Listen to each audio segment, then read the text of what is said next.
What's up, guys? Polar here, and this is Sunday Drive. So it's Sunday, kinda. This video is probably gonna end up going up either really late Sunday night or really early Monday morning. But I figured I'd give you some Dirt 3 gameplay. We're gonna start off head-to-head. Monaco here. I'm driving the Castrol BMW M3.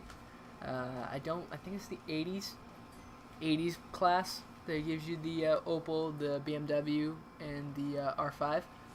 But I'm using the BMW. And today, I really wanted to talk about just cars in general. Just want to talk about cars. Because most of you don't know this, or most of you do. I don't know. Do you know this? I don't know. But I love cars. I know way too much about cars. I spend way too much time talking about cars.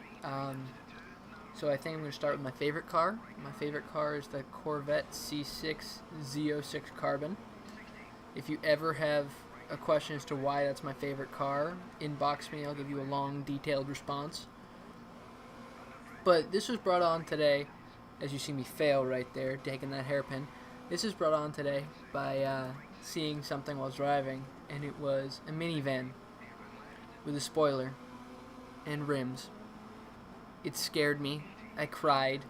I felt a little bit bad for the person driving it, but mainly I laughed at them. As some of you will know, I laugh and make fun of people who do stupid things to their cars when they have no practical purpose. And it's something I find joy in, because they're too stupid to know what they're doing and they think it looks cool. With some examples being a spoiler on a front-wheel drive car, a ridiculous body kit that does nothing but add drag and no downforce, also is spray painting. Spray paint is usually a dead giveaway. Rims that are heavier than the stock ones and offset the wheel balance, especially if you have two different ones in the front and the back, causing your car damage, especially frame. If you do it wrong enough, you can actually twist the frame by having different weights of wheels.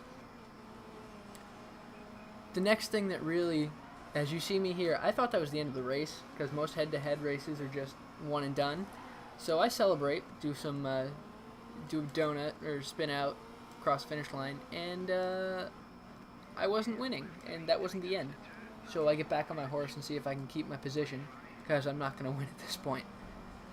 But another thing that really makes me laugh is car parts being painted different colors, or rims, like copying Ken Block, have one an offsetting color, but you did it in spray paint. Another thing that really I laugh at is extra gauges, like a tack, an external tack, or an external speedo, even though your speedo and tack work perfectly fine on your car. And the reason these things make me laugh, and I find joy in them, is because if I were to ever mod a car, why would you do something that would not only make it look worse, but hurt the performance of it? Because if you're modding your car, I assume you care a little bit how fast it goes. That's another thing. I'll get on that topic in a bit. But I assume you care a little bit how fast it goes. And some of these mods are just useless.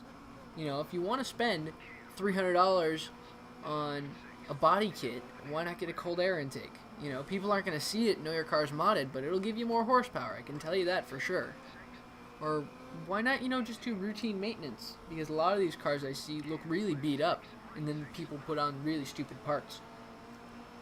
So you can do routine maintenance like, I don't know, change your spark plugs, change your oil, things of that nature. As you see there, I celebrate this time, and I come in second. I was 6 seconds back.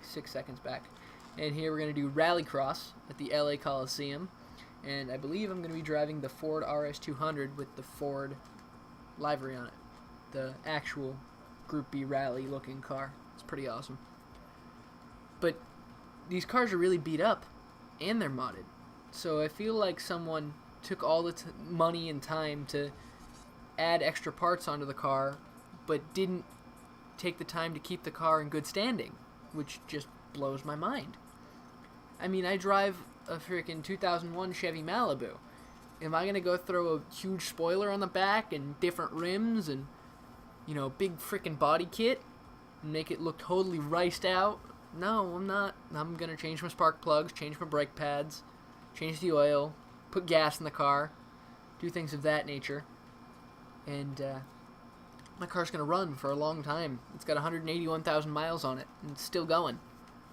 Another thing that really makes me laugh is when people lift Jeeps and do it improperly, and then they get the death wobble. I saw that happen. Someone got the death wobble twice behind me going 35 miles an hour, and they both times had to pull over and stop so they could fix it. And that to me shows they didn't know what they're doing, and they improperly ruined their car. And conversely, you have people who think hella flush or slammed cars look really cool. Like, we had a friend, we called him Napkins, and he had a crappy Scion TC that he lowered, and he couldn't drive it because it wouldn't go over speed bumps. And he had to crab walk things, which is what people do when they have cars that are extremely lowered. And it was useless. I was like, dude, what's the point in this? You dropped your car to the ground, you made it impractical and horrible. Now, the benefits of dropping your car for performance, like, aspects, usually you get a stiffer spring rate, but basically it creates more downforce because the car's closer to the ground and allows less air to go into the car. But that's a very, very small margin that you can drop your car and have the performance be impacted. If you drop it any farther, you just look stupid and you can't go around a corner because the body's going to scrape on the ground if you do it too fast. And you can't go over a speed bump. So, your car may be able to, or may look awesome, but when I have to go to the doctor's office and there's a speed bump, I'm not going to have to spend 20 minutes getting through the parking lot. And it's really funny because these people show up in their hella flush cars with their tires all cambered in and they look ridiculous. I'm actually going to put a few examples of what I'm talking about, just cars that really make me laugh, in the description. You guys can check it out and then give your own opinions in the comments. But I saw this guy and he had his tires so far in, cambered, negative camber, and he couldn't get good wear out of those tires because he's basically riding on the sidewall. And I actually saw him blow out a tire, and I laughed at him. I said, dude, if your tires were normal, you wouldn't have blown that tire, right? He says, man, it doesn't affect my tire wear, not at all. I was like, oh, really? Then how come this half of the tire is completely bald, just this little speck that you're riding on, and the rest of your tire, the tread that you're supposed to be driving on, that's perfect. Also, what happens in the rain when it's wet and you don't have tread to drive on? Do you just slip around and do ridiculous things and not be able to drive your car in a straight line? Because I would laugh at that too. I mean, that kind of falls in line with the spoilers on the front wheel drive cars, because you're putting downforce on the back end when you really need downforce on the front end. There's actually a concept racing car, it was a time attack car that had something called a fwing on it. There was a Scion TC, because only Scion's crazy enough to do it, and it had a fwing, a front wing, as well as a rear spoiler, which would push down the entire car. And I thought it was kind of a cool idea. It looked ridiculous, but I thought it was, at least decent engineering. But, then there's another argument that really grinds my gears I'm going to get into probably next time I do a Sunday drive, and that's Nissan GTR versus Corvette ZR1. Anyway, that's all the time I have. Check the description for links. See you later. Bye.